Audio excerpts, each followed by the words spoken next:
What's up, everybody? This is the DeFi enthusiast from the Crypto Ronins. I hope that you're all doing well. So today, at the time of this recording, Bitcoin is sitting at $72,244 at the time of this recording. The Bitcoin dominance is at 57.2%. Ethereum is at 10.6%, and everything else follows. Now, obviously, it's positive to see Bitcoin above a 70K once again. However, right now, to decide the complete direction of where things are heading is a little bit uncertain. Obviously, one of the positives is that there has been a ceasefire between U.S. and Iran, and basically Pakistan played a huge role in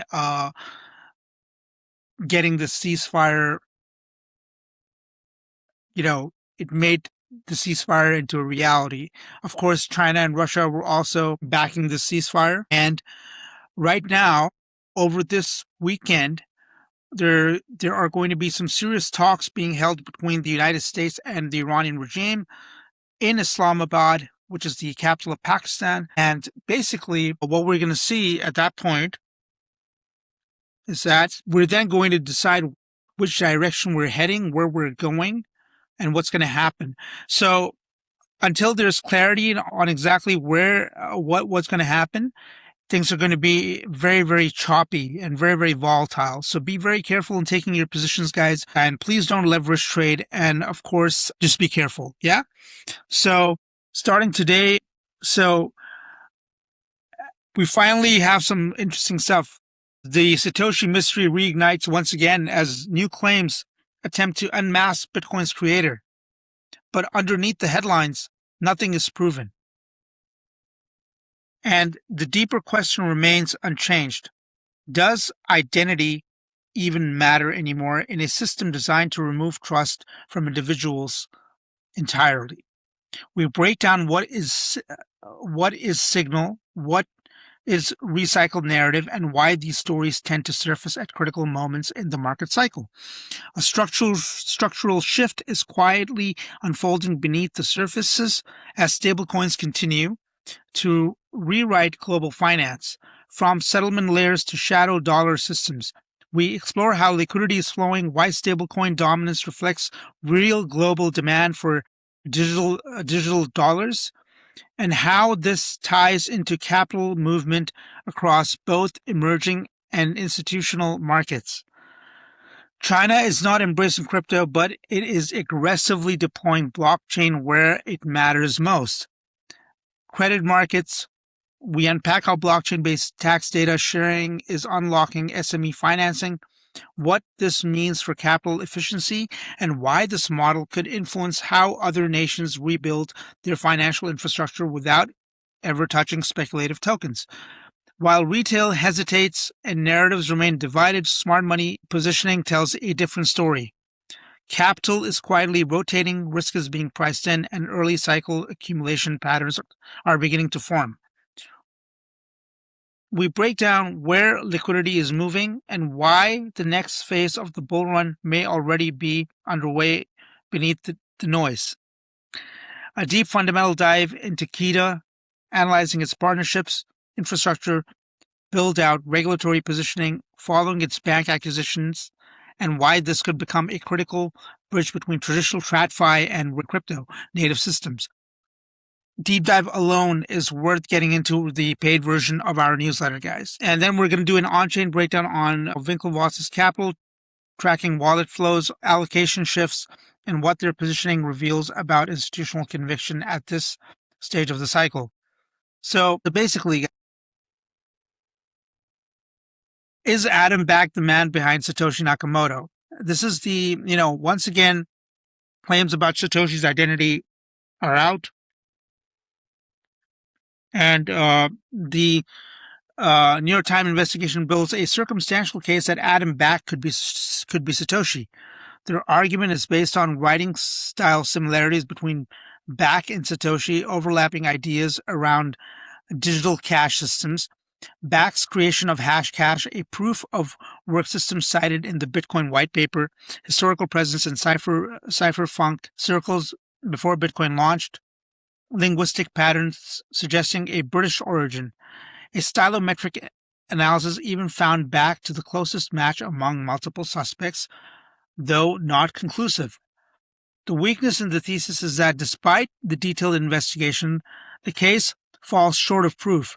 Key gaps: no cryptographic verification, no direct admission, no hard-on chain or identity linkage, and of course some assumptions rely on interpretation rather than evidence.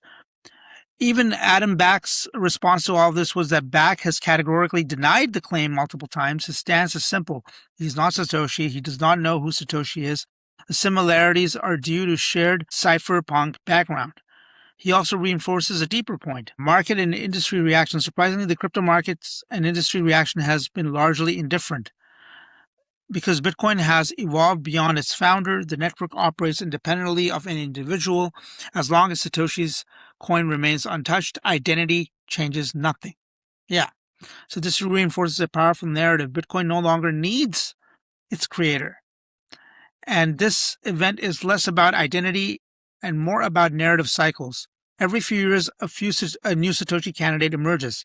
We saw that, a few years ago, Craig Wright was, outright claiming to be Satoshi. We've heard Sergey Ivancheglo from Cubic to be Satoshi. We have heard Sergey Nazarov, the founder of Chainlink, to be Satoshi. So we've even heard Elon Musk being Satoshi. And of course, the most outrageous one, which we actually debunked, right, was that Jeffrey Epstein was Satoshi, which of course was absolute rubbish.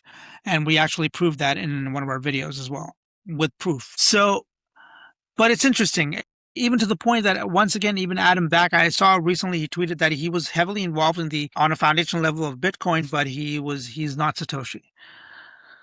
And in my opinion, like I've always been saying, Satoshi wasn't just one individual. It was a group of people, a group of people that I would say had an idea, had this really cool vision to disrupt the system. Let's put it this way. All right. So the investigation adds interesting context, not confirmation, and Adam Back fits the profile, though. Early, capable, ideologically aligned. But without cryptographic proof, this remains speculation. The better signal is this: Bitcoin's power lies in the fact that it has no known founder, and that is exactly why it continues to win. Now, some people argue that, Bitcoin is not going to work because, there is no founder. But, I mean, are you ridiculous? Like, why? I don't get it. It has been working. It's been working for more than a decade. That's sound money right there. In my opinion, if something isn't going to work, it could be 3 months, 6 months, 1 year, 2 years, 3 years. But it's been more than a decade now, guys. And I think, rather than fighting about it, it's time that you accept that this too is a form of transactions. And if you don't want to accept it, that's fine. It's your opinion. It's a free world. You can think whatever you want. However, what you think may not be, aligned with what's actually the reality. And the reality is that Bitcoin is sound money at this point. It is a disruptive, deflationary asset. It doesn't have a endless supply, and it has revolutionized and is still revolutionizing this crazy, wild west, maddening, frustrating, exciting space of Web3 and the blockchain markets in general. Because this market is still very early. There are so many things that are being worked upon. A lot of them work, a lot of them don't.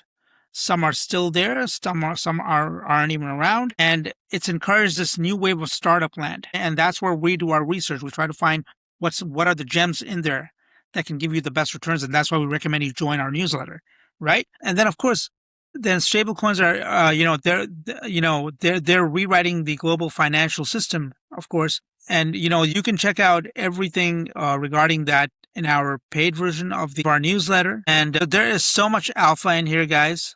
So much alpha that I would tell you guys, this is, it's like the price of one lunch in the month, right?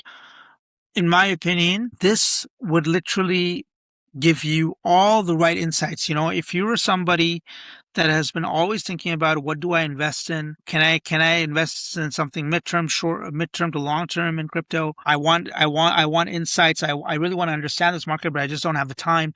Then our newsletter is a solution for you. Join us. I highly recommend that. I think it's worth it, guys. Sign up to the free one. You can get all this other information, the freebies, but the paid stuff is really worth it. And it's going to save you a lot of time in your life. And, it's going to be really, really good for you guys. And of course, with the rise of stablecoins, if we notice, East Africa leads stablecoin FX rates. These are basically foreign exchange rates hit interbank parity in Latin America during Q1, while East African corridors compressed pricing gaps by as much as 81%, according to the Borderless Benchmark Quarterly Insights report. And I think that's really cool, guys. The Borderless Benchmark of the Q1 2026 reported analyzed 1.15 million rate observations across 51 currencies. East Africa's KES, TZS, and RWF pricing gaps compressed 60 to 81% as multi-provider competition intensified in Q1 of 2026. Zambia's ZMW widened 701 basis points in 5 weeks, signaling frontier corridor volatility will shape Q2 of 2026 operations. And then borderless benchmarks in Q1 of 2026. Brazil hits 0 basis points execution cost. Kenya tightens 81%. So the report built on 1,147,767 rate observations across 51 currencies and 90 calendar days on the Borderless network divides the stablecoin foreign exchange market into 3 tiers: corridors that have reached institutional grade pricing, corridors in active price discovery, and corridors with sell-side data only. So, yeah, this is amazing, guys. And, to understand how stablecoins are growing, we also see under the proposal the PPSIs must hold reserve backing outstanding stablecoins on a one-to-one basis at all times. The fair value or face value of those reserves must equal or exceed the consolidated par value of outstanding coins. Reserves must be monitored daily and kept separate from the issuer's other assets. So FDIC moves on the Genius Act stablecoins, right? And this is really, really bullish. Eligible reserve assets are limited to low-risk, highly liquid instruments. Those include U.S. coins and currency balances at the Federal Reserve. Banks demand deposits at insured depository institutions. U.S. Treasury securities with a remaining maturity of 93 days or less. Overnight repurchase agreements, overnight reverse repos, over-collateralized by eligible treasuries, and shares in money market funds invested solely in those assets. So the proposal addresses cybersecurity directly. PPSIs must maintain a comprehensive information technology framework covering smart contract controls, private key management, blockchain monitoring, incident response, and independent testing. Annual AML CFT program certification are also required. So this is the Federal Deposit Issuance Corporation. That this is the FDIC. They approved a proposed rule on April 7th, implementing the Genius Act standards for stablecoin issuers. And that's really bullish. And of course, to understand this more, right, I would recommend that, you check out why this is happening, the rise of stablecoins, reshaping the future of global payments. And you can get all this information in our newsletter, of course. And, we're also seeing a massive war on fees as Morgan Stanley low-fee Bitcoin ETF sparks fee war across issuers, analysts say. Lower Bitcoin ETF fees are accelerating competition and pressuring margins as Morgan Stanley undercuts rivals, signaling a potential reshaping of investors, flows, and pricing dynamics across digital asset markets. It seems like Morgan Stanley wants to remove the barrier to entry even further by, giving more of a competitive edge to grow through them for the ETFs. See, the launch of a lower-cost Bitcoin exchange-traded fund is intensifying structural competition across digital asset markets. Morgan Stanley, a global investment bank, rolled out its Bitcoin ETF, NYSE ARCA MSBT, with a 0.14% expense ratio on April 8, undercutting BlackRock's iShares Bitcoin Trust and signaling a new phase of aggressive pricing pressure. This shift highlights how fee compression could redefine issuer margins and investor allocation strategies. So as you can see, guys, now the institutions are fighting for, who controls the best possible way to get the most amount of customers into the Bitcoin ETF. And once people start to learn about blockchains because, you'll have to, whether you like it or not, before 2030, in my opinion. You're going to understand most people will then start learning about self-custody. And once the liquidity is going to return, it's going to be a very, very exciting market as well, because when we talk about the blockchain industry, it can just not be Bitcoin. There has to be other projects as well, good, fundamentally strong projects. And that's where our newsletter once again comes in. We do provide some of the best information. Like, for example, if you read up what we have written about Kita, our deep dive, you're going to see why this one is an absolute gem. Okay. Of course, anything that we say is not financial advice, but it's hours and hours of research that goes in. And we try to give assets that can be great for midterm to long-term plays, okay, in this market. So it's all about liquidity returning. And of course, we can't ignore what happened recently. Solana had become a huge hub for DeFi, but unfortunately, on the 1st of April, Drift Protocol, the largest DeFi protocol on Solana network, suffered the largest hack of the year so far and the second largest security failure in Solana's history. Beginning at approximately 16:05 UTC, an attacker gained administrative control of the Drift protocol and proceeded to drain an estimated $285 million from its vaults over the following hours, wiping out more than 50% of its total value locked. Now, Drift is one of the largest decentralized finance protocols on Solana network. Strong signals from Drift's investigation so far indicate that the attack is linked to actors associated with the Democratic People's Republic of Korea, so apparently Korean hackers, though this is yet to be confirmed. If it is confirmed, the incident would be a part of a broader campaign that has extracted billions from the crypto ecosystem in recent years.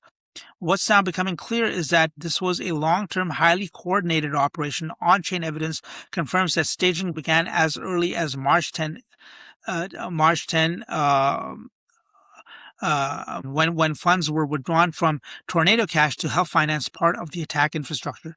According to findings shared by Drift, the social engineering campaign may have begun as early as the fall of 2025. Once the initial planning stages were complete, the attackers gained control over the administrative permissions of the Protocol Security Council. The Security Council is a small group of trusted individuals who had multi-signature signing privileges. Once that happened, the rest of the attack unfolded to devastating effect. As DeFi infrastructure grows, more layered and operationally complex incidents like this highlight that the greatest risks are no longer just in smart contracts, but in the systems and people that surround them. So, it was months of planning, okay, then creating the fake CVT token, okay. Weeks before the attack on March 12th, the attackers created a fake token called Carbon Vote token, of which they controlled around 80% of the supply, which meant that they could fully control how it behaved. Then they created a small trading pool with around $500 of real liquidity and traded CVT back and forth between their own wallets to create the illusion of a real market activity. Now you understand how these scams work. They're getting more and more sophisticated activity, and a stable price of around $1. To an outside system, this looks like a token with real demand and a real price. This fake activity was then picked up by a price oracle, which the attacker also controlled, and that oracle started reporting CVT as being worth around $1. From the protocol's perspective, CVT had a price, trading history, and looked like a legitimate asset. Then, between March 23rd and 30th of 2026, the attackers prepared the next stage using a feature on Solana called durable nonces. In simple terms, durable nonces allow transactions to be signed in advance and executed later offline, sometimes days or even weeks after the original signature. Think of it like signing a check today and leaving it somewhere to be cashed later. Okay? The attacker created several of these delayed transactions and then, through social engineering, got real Drift Security Council members to sign them. At the time, these transactions appeared harmless or routine, but in reality, these transactions contained instructions to transfer administrative control of the protocol to an attacker-controlled address. Instead of stealing keys directly, the attacker got legitimate signers to unknowingly pre-approve the attack in advance. So then finally the attack happened, and they created multiple durable nonce accounts. Then Drift migrated to a new to fifth threshold security council, multi-sig with zero time lock, eliminating the delay withdrawal that could have allowed detection and intervention. On-chain records showed that the attackers obtained signatures from signers on the new multi-sig as well, re-establishing the 2 to 5 quorum needed for admin actions. Then on the 1st of April, the attacker triggered the pre-signed durable nonce transactions because they were already validly signed. This is why I got to be very honest with you guys. Be careful of whatever you sign, no matter where you sign, and make sure that, usually you would use something like, a revoke contract option to revoke whatever you have signed, because you never know when something can get compromised, even with something which has this much security. And then, then they drain the real funds using fake collateral. With admin level control, the attacker initiated withdrawals that appeared legitimate. And because the transactions were signed with valid authority, there were no on-chain safeguards to stop them. Once the attacker had full control, the next move was to add their fake asset as usable inside the system, but with very deliberate configurations. That includes allowing CVT to be used as a collateral, setting borrowing limits extremely high, and loosening risk parameters to a point that the system wouldn't question its value. The protocol accepted these changes without resistance, since every action came from a validly authorized admin key. Once that is compromised, that's it. With the protocol reconfigured, the attacker deposited 500 million CVT because of the artificial price they had carefully manufactured weeks earlier. The system believed this deposit was worth roughly $500 million. On the surface, everything checked out. The token had a price and a trading history, and the collateral appeared sufficient. From there, the attackers began withdrawing real assets in a sustained sequence of transactions across multiple vaults. At least 18 different token types were drained, including USDC and JLP, CBTC, so on and so forth. So tokens were, even as the drainage was still underway, the attackers began moving funds off Solana. Tokens were swapped into USDC. Now, what's really surprising is that USDC, even though its Circle is a regulated company, right? They didn't decide to stop this action from taking place. Kind of strange if you ask me, Funds were bridged through Ethereum, with the first bridge arrival approximately 23 minutes after the admin takeover. Assets were consolidated through decentralized exchanges and then converted into Ethereum. So, a ripple effect across the ecosystem. While Drift was the primary target, the consequences didn't stop there. Due to the interconnected nature of Solana DeFi, the incident spread outward, and other protocols that rely on Drift's liquidity vaults or strategies were also exploited. Obviously, so 20 protocols have reported disruptions, pauses, or losses. Many of these teams paused functionality while assessing their exposure, and some began exploring user reimbursements, right?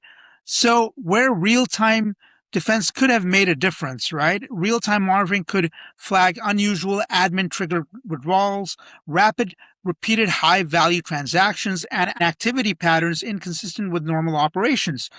But detection alone isn't enough. Automated responses are also crucial in preventing the impact of attacks. With automated controls in place, it's possible to pause contracts when critical thresholds are exceeded, as rapid large-scale withdrawals across multiple vaults. This is a learning lesson for DeFi protocols, guys. Have certain mechanisms there where automation is necessary. Not everything that goes through manually is always a safe check. So block suspicious transactions and trigger circuit breakers on abnormal activity. In Drift's case, the absence of automated controls meant that even though vault drainage continued for over 2 hours, no circuit breaker was triggered. Automated pre-execution checks could have flagged or blocked the abnormal admin transfer before the drainage ever began.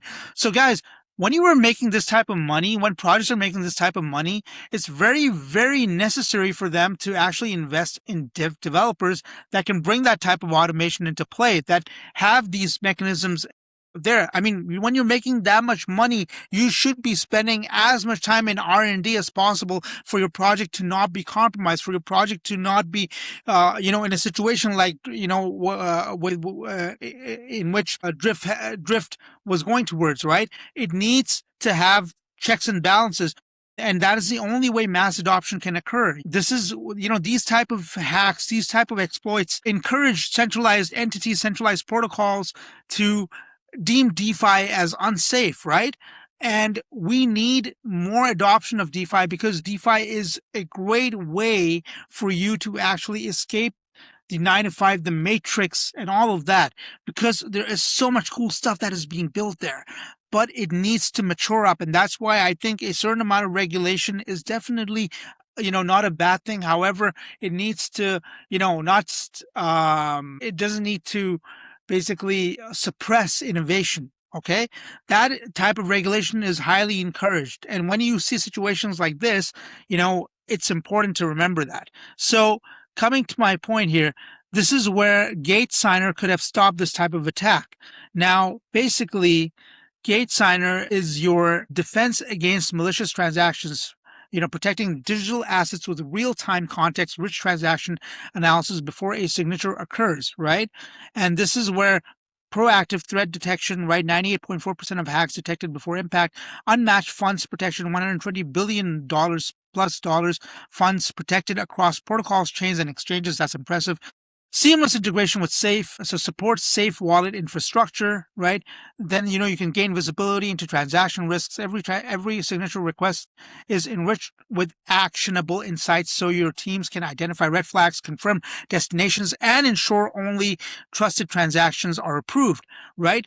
So real-time monitoring of threats as well, and then see threats early and respond immediately, right? Build and enforce policies. This is such a great tool, and I think every DeFi protocol should be adopting something like this in order so that in the future these type of exploits can be heavily prevented. And so what could have happened is with Gate Signer, right? What could have happened was that it could have blocked. Or it would have required additional approvals for sensitive admin actions, such as transferring protocol authority to a newly created address. Then it could have rejected transactions involving suspicious or newly illicit collateral. In Drift's case, CVT had been created just 20 days earlier, had virtually no real liquidity, and was suddenly whitelisted with extreme borrowing limits, right? So, this would have been how did the attackers gain admin control of the protocol? So, according to Drift's findings, the attackers spent months posing as quantitative trading firm to build trust with Drift contributors. They then exploited Solana's durable nonce system, a feature allowing transactions to be signed for later execution to trick legitimate Security Council members into blindly pre-signing dormant transactions. This is a learning lesson, guys. Be very careful with what you sign. Make sure that most of the time you revoke your signing contracts once you're done with them. You're not using them, because you never know when something's can change. You never know when something can be taken over by malicious entities, right? And that could exploit you as well. So be very, very careful. You are your own custody. You are taking custody of your money. You are taking responsibility of your finances here. This is the whole point. So please be very, very careful. So when triggered, these transactions silently transferred admin control to the attackers.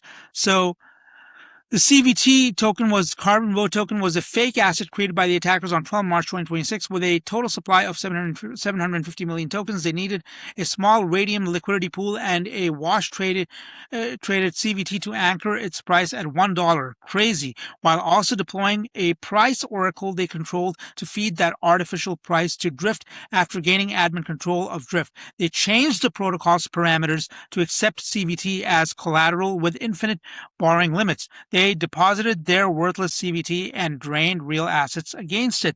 Did this hack impact other protocols? Of course it did, like we already said.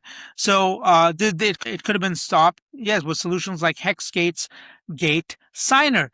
Evaluate what a transaction does before it executes, because Gate Signer has that ability to evaluate a transaction before it executes rather than just checking who signed it. Gate Signer can flag abnormal intent, such as sudden extreme parameter changes or suspicious new collateral, and block the transaction. So guys, this is, crazy. One of the craziest stories, one of the biggest exploits in DeFi ever. However, please be careful. The reason why I share these stories is that because it's a learning lesson for you. And of course, if you don't want to make mistakes, if you want to learn where to invest your money, of course, none of it is financial advice, but it's hours and hours of research, fundamental and deep dives, technical analysis, market updates, all of that stuff. Then join our newsletter at the price of one lunch in the month, guys. I highly recommend it.